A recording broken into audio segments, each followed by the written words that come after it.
Hello बच्चों, DMC online education में मैं आपकी शिक्षिका श्रीमती शीला रानी पांडे आप सभी का स्वागत करती हूँ। कक्षा 7वीं हिंदी नई विषय वस्तु लेकर मैं आपके समक्ष उपस्थित हुई हूँ।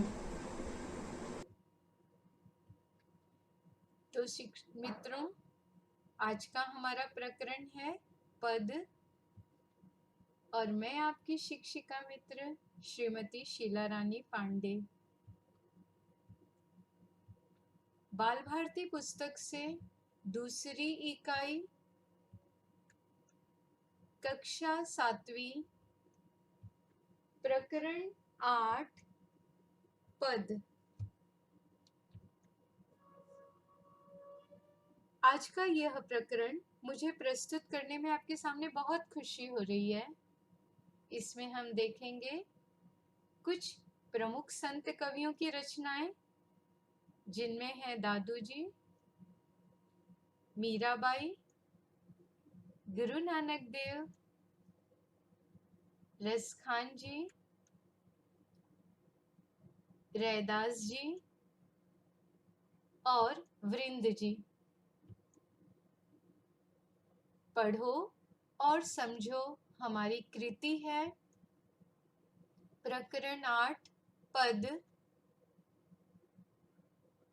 बच्चों, यह एक तरह का विचार मंथन है, हमारे जीवन को सुंदर दिशा देने के लिए बहुत उपयोगी है। यहाँ दोहों एवं पदों के माध्यम से संतों ने नीतियों एवं अपने आराध्य के प्रति समर्पण को दर्शाया है। संत न छोड़े संतई, कितना सुंदर वाक्य है। संत यानी जिसमें अच्छे गुण हैं, जो सज्जन है, जो उत्तम प्रकृति के लोग हैं, जिनमें अच्छे गुण हैं, वे किसी भी परिस्थिति से गुजरते हैं। परिस्थिति अच्छी हो या बुरी हो, सकारात्मक हो अथवा नकारात्मक हो, वो अपनी अच्छाई कभी नहीं छोड़ते और उनका यही गुण उन्हें मानव से महामानव बनाता है।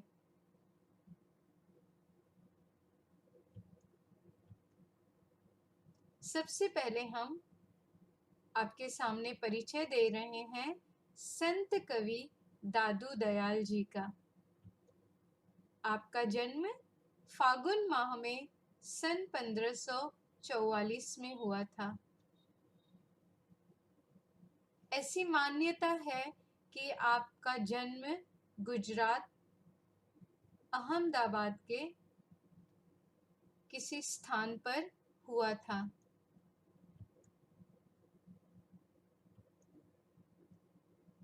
कितनी सुंदर रचना है बच्चों।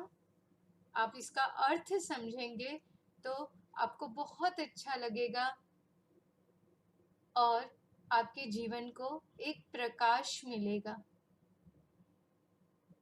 इन संतों द्वारा लिखित जो रचनाएं हैं, ये जीवन का शाश्वत सत्य है। विद्यार्थी मित्रों, ये पूरा प्रकरण समझने के बाद आप मेरी इस बात से सहमत होंगे।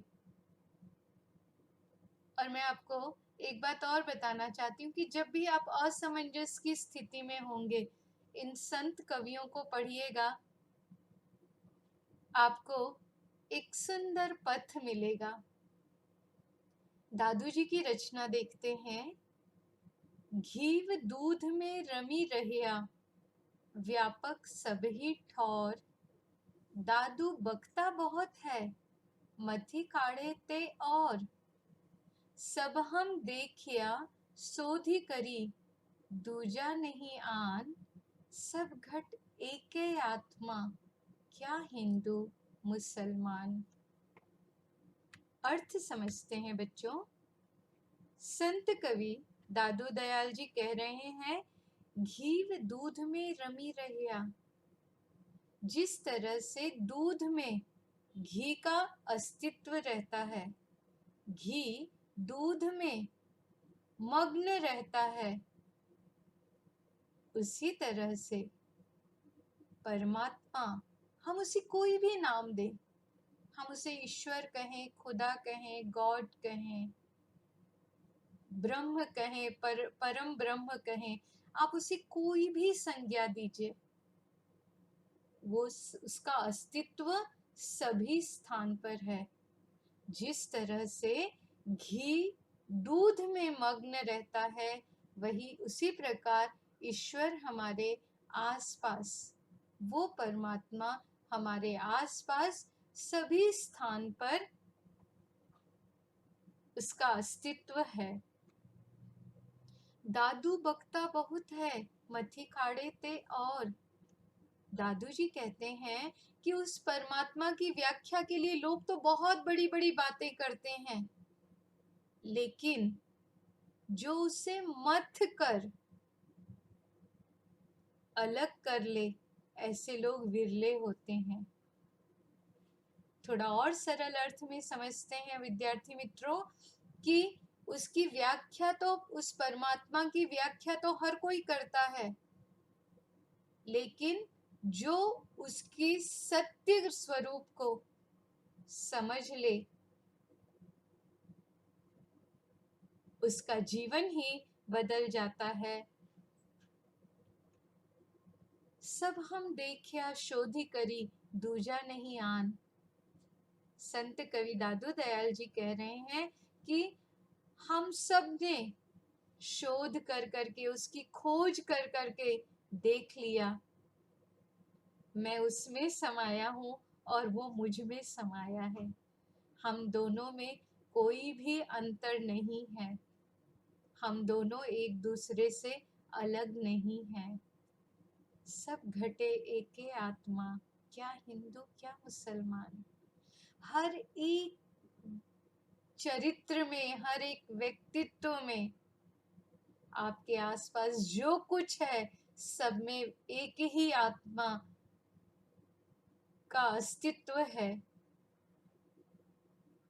फिर चाहे आप अपने आप को हिंदू कहिए, मुसलमान कहिए, बौद्ध कहिए, जैनी कहिए, पारसी कहिए, हम सब में एक ही परमात्मा का अंश है। हम सब उसी का अंश है, स्वरूप हमारा चाहे जो भी हो। कितनी गहरी बात है ना बच्चों।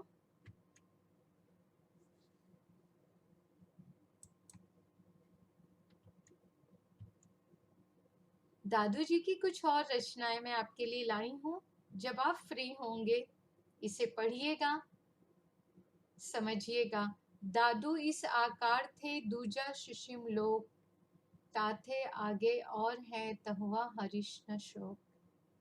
इस स्थूल संसार से परे दूसरा सूक्ष्म लोक है, उससे भी आगे की अवस्था यहाँ यह है कि जहाँ किसी प्रकार की भी कोई भावनाओं का अस्तित्व हमारे अंदर नहीं रहता है, न खुशी का न दुख का।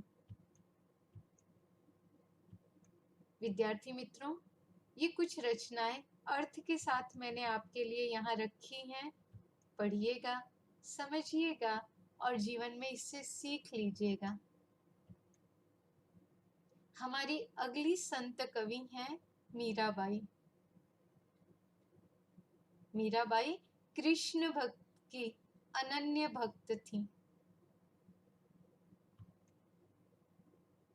आपका जन्म 1498 में और मृत्यु 1557 में हुई थी। आपका जन्म जोधपुर के चौकड़ी गांव में एक राज परिवार में हुआ था।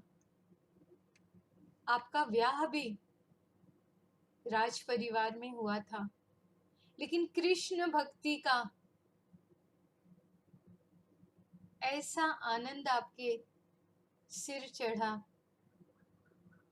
कि राज परिवार की सारी सुख ऐश्वर्य भी उनके पैरों में बंधन नहीं बन सका। मेरे तो गिरधर गोपाल दूसरा न कोई, जाके सिर मोर मुकुट मेरो पति सोई। कहते हुए एक तारा लेकर, हाथ में करताल लेकर मीराबाई सन्यासिनी बन गई। एक राजकुमारी से, एक रानी से सन्यासिनी बन गई। और जब उनकी आलोचना हुई तो उन्होंने कहा, मेरा दर्द न जाने कोई, श्याम पिया मोरी रंग दे चुनरिया। मुझे ईश्वर के ही रंग में रंगना है और जीवन के हर रंग ईश्वर के साथ ही जीना है। सारे राजसी ऐश्वर्य को त्याग कर उन्होंने कहा, करना फकीरी फिर क्या दिलगिरी, सदा मगन में रहना जी। उन्होंने कहा कि जब मुझे ईश्वर की भक्ति पानी है, मेरे मन में उसकी याचना है, उसकी आकांक्षा है, तो फिर इन सब सुख ऐश्वर्य को छोड़ने का क्या शौक मनाना। मुझे तो केवल ईश्वर भक्ति में मगन रहना है। और उठा वीणा, हाथ में करताल पहन लेकर अपने कृष्ण की भक्ति के आनंद में मीरा निकल पड़ी। उनकी जो रचनाएं, जो रचना आपके लिए है, ये मैंने आपके लिए एक अलग से रखा है। आप इसे पढ़िएगा, इसका आनंद लीजिएगा। जो आपके पुस्तक में रचना है वो मैं ले रही हूँ। पायो जी मैंने राम रतन धन पायो, वस्तु अमोलक दी मेरे सतगुरु, कृपा करी अपनायो। पायो जी मैंने राम रतन धन पायो। जन्म जन्म की पूंजी पाई, जग में सभी को वायो। पायो जी मैंने राम रतन धन पायो। खर्च नहीं कोई चोर न लेवे, दिन दिन बढ़त सवायो। पायो जी मैंने राम रतन धन पायो। सत की नाव खेवटिया सतगुरु, भव सागर तरी आयो। पायो जी मैंने राम रतन धन पायो। मीरा के प्रभु गिरधर नागर, मीरा के प्रभु गिरधर नागर, हर खी जग गायो। पायो जी मैंने राम रतन धन पायो। अर्थ समझते हैं बच्चों? मीरा कहती हैं कि मैंने राम नाम रूपी रत्न पा लिया। बच्चों, हीरा, मोती, माणिक्य, ये सब जो हैं ये रत्न की श्रेणी में आते हैं, जो कि अनमोल है, मूल्यवान है। मीरा कहती हैं कि मुझे राम के नाम रूपी रत्न मिल गया है। अब आप कहोगे कि आपने कहा था मीरा कृष्ण भक्त थी, लेकिन यहाँ तो वो राम रत्न की बात कर रही हैं। तो विष्णु के ही अवतार राम और कृष्ण हैं, तो यहाँ पर राम भी का प्रयोग, शब्द का भी प्रयोग कृष्ण के लिए ही हुआ है। राम अर्थात जो सब में रम रहा है, हर एक तत्व में जिसका अस्तित्व है वो राम है। मीरा जी कह रही हैं कि मेरे सतगुरु ने, मुझे सच्चा गुरु मिल गया है। आपके आसपास बहुत लोग होंगे जो आपके गुरु बनने का दावा करते होंगे विद्यार्थी मित्रों, लेकिन उनमें से सही गुरु, सच्चे गुरु की पहचान होना बहुत आवश्यक है। नहीं तो आप मार्ग भटक सकते हो। और मीरा जी अपने आप को सौभाग्यशाली समझ रही हैं कि उन्हें सद्गुरु के दर्शन हुए, जिनके द्वारा उनको इस अनमोल वस्तु की वरदान स्वरूप प्राप्त हुआ है, अनमोल वस्तु। और वो अनमोल वस्तु है राम रूपी रतन। वो अपने गुरु के प्रति कृतज्ञता व्यक्त कर रही हैं कि आपने मुझे इस अनमोल वस्तु से परिचय कराया और कृपा करके आपने मुझे अपनी शरण में ले ली और मुझे राम रूपी रतन, नाम रूपी रतन दिया। जन्म जन्म की पूंजी पाई, जग में सबे खोवायो। मैंने आपसे बताया था कि मीरा जो है उनका जन्म राज परिवार में हुआ था, उनका विवाह राज परिवार में हुआ था। उन्होंने जो कुछ पूंजी पाई, जो कुछ धन ऐश्वर्य पाया, सब छोड़ दिया, क्योंकि राम नाम रूपी रत्न के सामने ये सारे धन फीके थे, मूल्यहीन थे, इनका कोई मूल्य नहीं था। इसलिए उन्होंने उन सब धन का, ऐश्वर्य का, प्रतिष्ठा का त्याग करके कृष्ण भक्त बन गई। इसकी विशेषता तो देखो बच्चों, ये धन ऐसा है जो जिसे खर्च करने पे समाप्त नहीं होता है, इसे कोई चुरा नहीं सकता है, और ये हर दिन 100 गुना होकर बढ़ता है। ये इस धन की विशेषता है। न तो इसे खर्च किया जा सकता है, न इसे चोर ले सकता है, और ये अपने आप दिन प्रतिदिन बढ़ता चला जाता है। कहने का अर्थ है कि ईश्वर की भक्ति, सत्य का मार्ग, अच्छे विचार,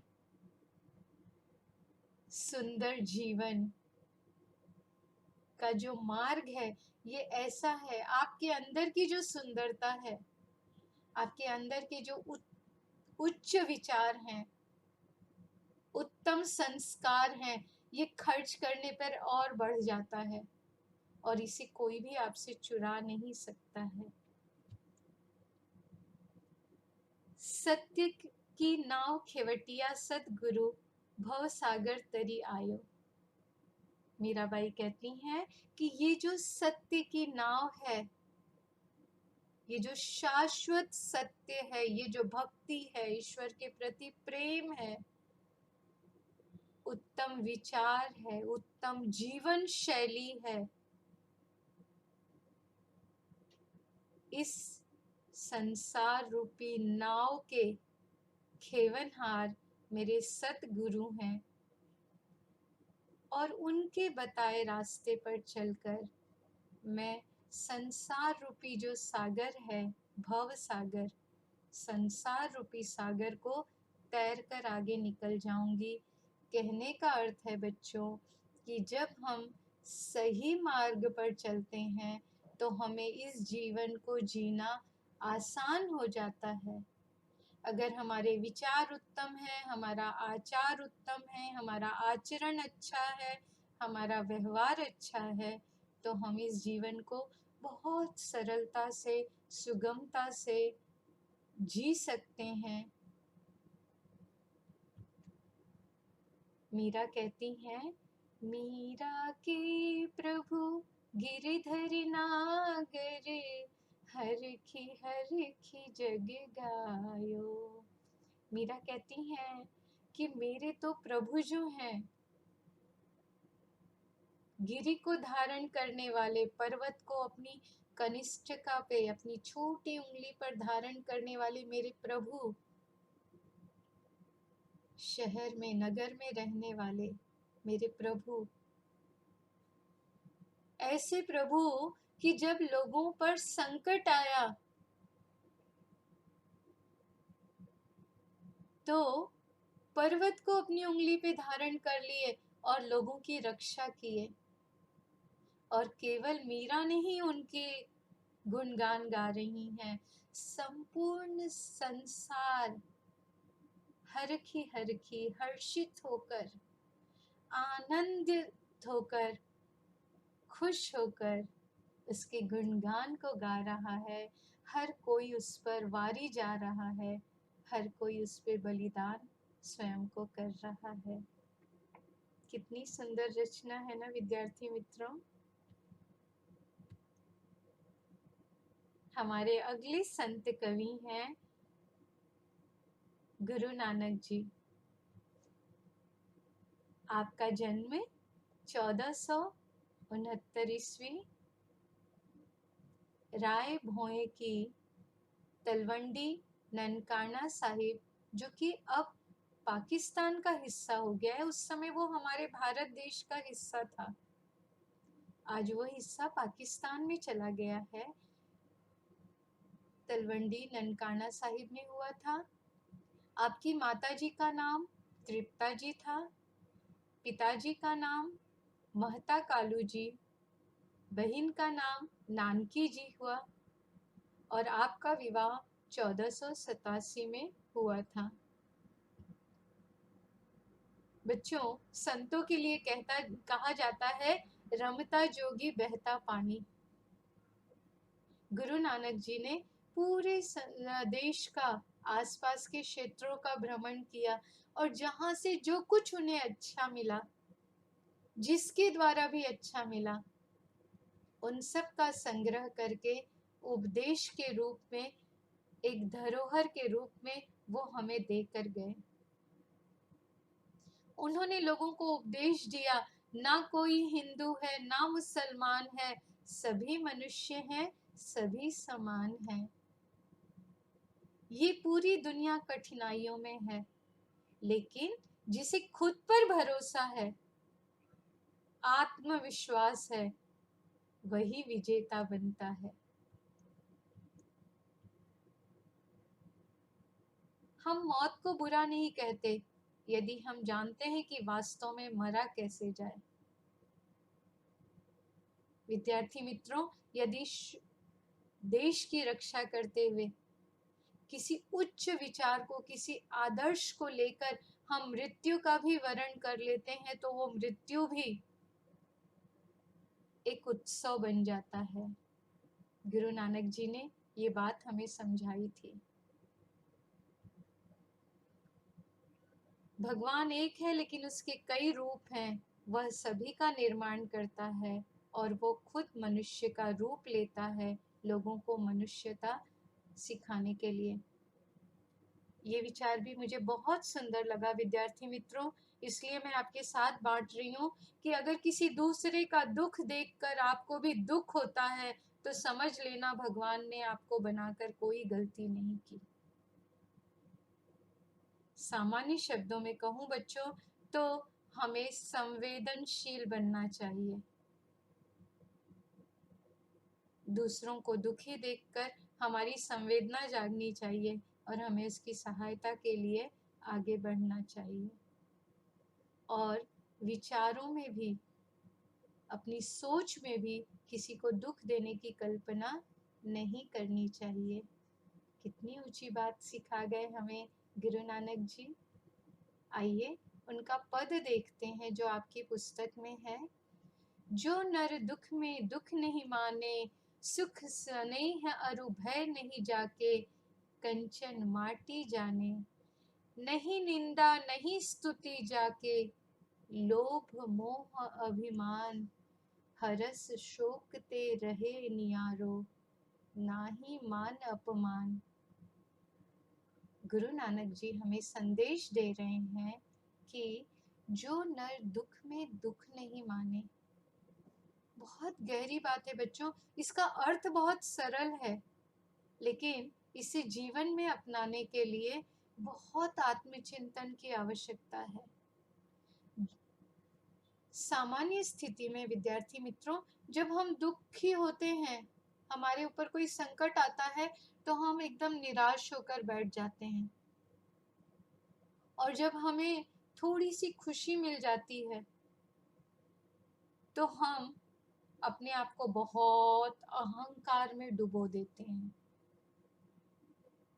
आपके साथ भी कई बार ऐसा होता होगा कि आप थोड़े असफल होते होंगे तो आप एकदम निराश हो जाते होंगे, और अगर शाबाशी मिल जाती होगी तो आपको लगता होगा, ओह, मेरे जैसा तो कोई दुनिया में है ही नहीं। अब इस भाव को मन में रखते हुए इस पंक्ति का अर्थ समझिए तो आपको बहुत सुविधा होगी। देखिए, जो नर दुख में दुख नहीं माने, नानक देव जी हमें संदेश दे रहे हैं कि जब आपके पास कोई दुख आए, कोई संकट आए, तो अपने आप को घोर निराशा में मत डुबोइए।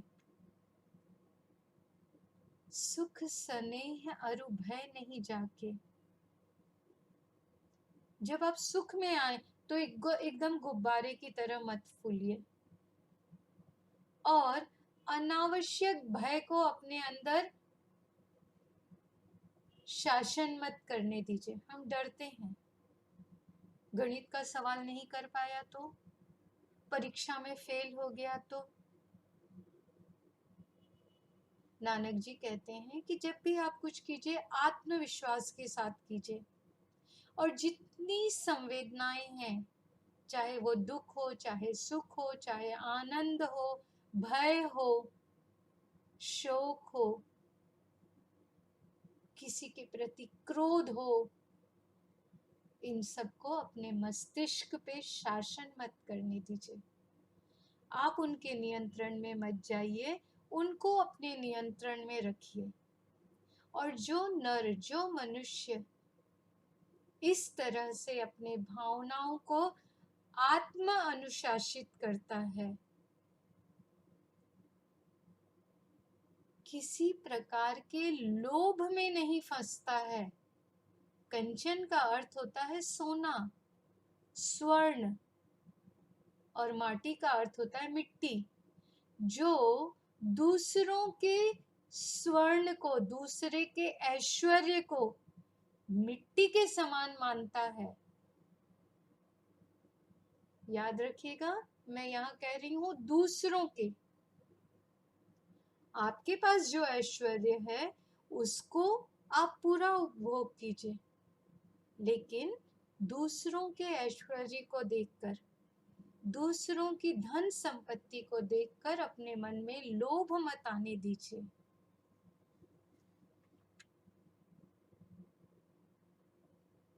जो निंदा और प्रशंसा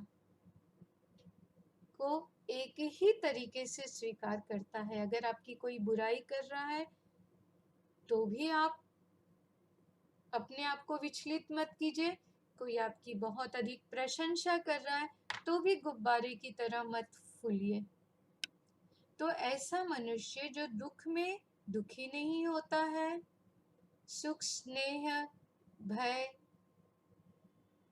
को अपने मस्तिष्क पे शासन नहीं करने देता है, लोभ को अपने ऊपर हावी नहीं होने देता है, निंदा प्रशंसा की स्थिति में भी आत्म अनुशासित रहता है, अपने हृदय पे, अपने मन पे, अपने मस्तिष्क पे लोभ मोह अभिमान, लालच, मोह, घमंड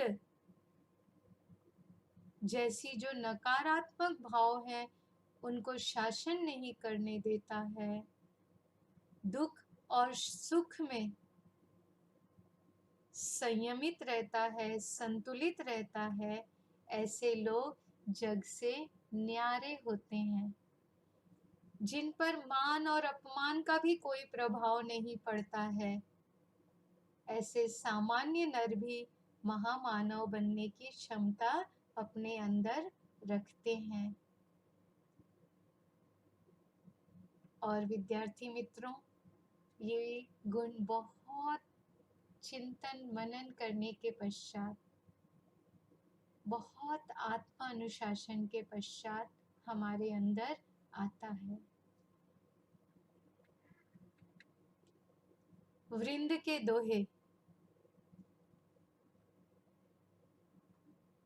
वृंद जी का जन्म 1643 के आसपास हुआ था और उनकी मृत्यु 1723 में हुई थी। ऐसा माना जाता है कि उनका जन्म मथुरा के आसपास किसी स्थान पे हुआ था। इनका जो एक दोहा मुझे बहुत पसंद है, मैं हमेशा अपने वर्ग मित्रों के साथ बांटती हूँ, आपको भी बताना चाहती हूँ बच्चों। करत करत अभ्यास के जड़मति होत सुजान, रसरी आवत जात के सील पर पड़त निशान। अभ्यास करने से मूर्ख व्यक्ति भी बुद्धिमान हो सकता है, गूढ़ से गूढ़ विद्या भी सीखी जा सकती है। जिस तरह से पत्थर पर बार बार रस्सी के आने जाने से निशान पड़ जाता है, उसी तरह से बार बार अभ्यास करके कितनी भी कठिन से कठिन विद्या हो, आप सीख सकते हो। वृंद जी का दोहा, वृंद जी की ये कृति हम देखते हैं। फिर न हवे है कपट सो जो कीजे व्यापार, जैसे हांडी काठ की चढ़े न दूजी बार, भले बुरे सब एक सो जो लो बोलत नाही, जानी परतु है काक पीक ऋतु वसंत के माही। बहुत सुंदर रचना है विद्यार्थी मित्रों, अर्थ समझते हैं इसका। फिर न हवे है कपट सो जो कीजो व्यापार। यहाँ व्यापार का मतलब बच्चों सिर्फ बिजनेस से नहीं है, यहाँ व्यापार का मतलब है व्यवहार। व्यवहार जो एक व्यक्ति दूसरे व्यक्ति के साथ करता है, यदि उसमें कपट है, उसमें छल है, उसमें धोखा है, तो ये छल या धोखा आप किसी को एक ही बार दे सकते हो। ये व्यवहार आप एक से दूसरी बार नहीं कर सकोगे। उन्होंने बहुत अच्छा, वृंद जी ने उदाहरण दिया है कि जैसे काठ की हांडी, लकड़ी से बना हुआ कोई बर्तन आप केवल एक ही बार अग्नि पे रख सकते हो।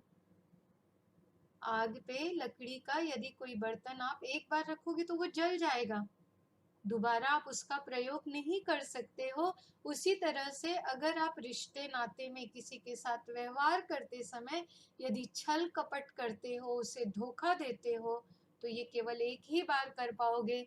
एक बार आपने विश्वास खो दिया तो वो व्यक्ति दोबारा आपके ऊपर कभी भी विश्वास नहीं करेगा।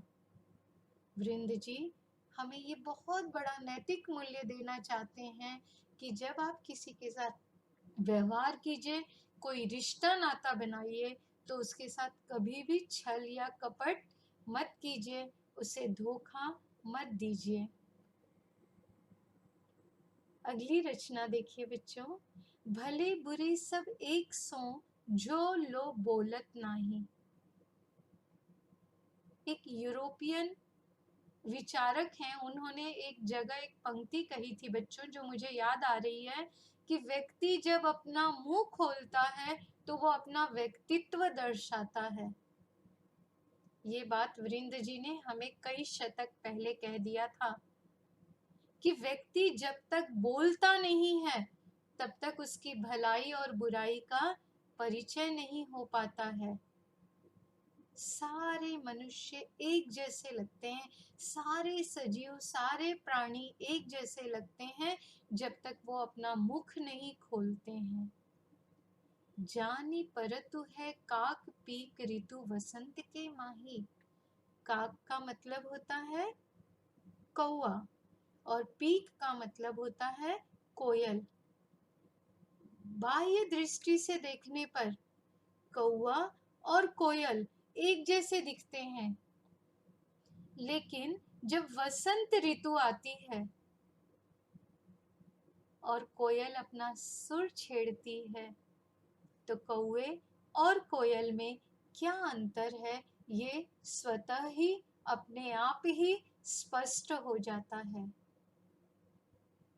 इसी प्रकार व्यक्ति अच्छा है या बुरा है, जब वो मुख खोलता है बच्चों, हमारे शाश्वत चिंतन में, सनातन चिंतन में यह कहा गया है कि हमारा हर एक शब्द, वाणी ब्रह्म है,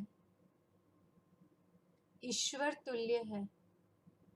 और अगर आप विज्ञान की दृष्टि से देखिए तो विज्ञान भी कहता है कि ध्वनि रूपी ऊर्जा जो है वो कभी नष्ट नहीं होती है, वो शाश्वत होती है, उसे समाप्त नहीं किया जा सकता है। तो क्यों ना हम जब शब्दों का प्रयोग करें, कोई भी ध्वनि अपने मुख से निकालें, अच्छी निकालें, क्योंकि हमें जीवन में कोयल बनना है, कौवा नहीं बनना है। देखिए, लोग कौवे के बोलने पे कंकड़ मार के भगा देते हैं, और कोयल की आवाज सुनकर लोग कान लगाकर सुनते हैं। तो जब भी बोलिए, अच्छा बोलिए। वृंद जी कह रहे हैं, कभी किसी के साथ चालाकी मत कीजिए, धोखे का व्यापार, धोखे का व्यवहार मत कीजिए। तो बच्चों, मैं आशा करती हूँ कि आज का ये अंश आपको बहुत अच्छी तरह से समझ में आया होगा। घर में रहिए, सुरक्षित रहिए, पढ़ते रहिए, ज्ञान प्राप्त कीजिए और जीवन में आगे बढ़िए। जब भी आपको कुछ परेशानी हो, इस वीडियो को आप दोबारा ओपन करके पढ़ सकते हैं। मैं नई नई विषय वस्तु और आपके पाठ्यांश लेकर फिर उपस्थित होंगी आपके बीच। नए वीडियोस की आपको सूचना मिलती रहे, इसके लिए इस चैनल को लाइक कीजिए, सब्सक्राइब कीजिए और मुझसे जुड़े रहिए। धन्यवाद।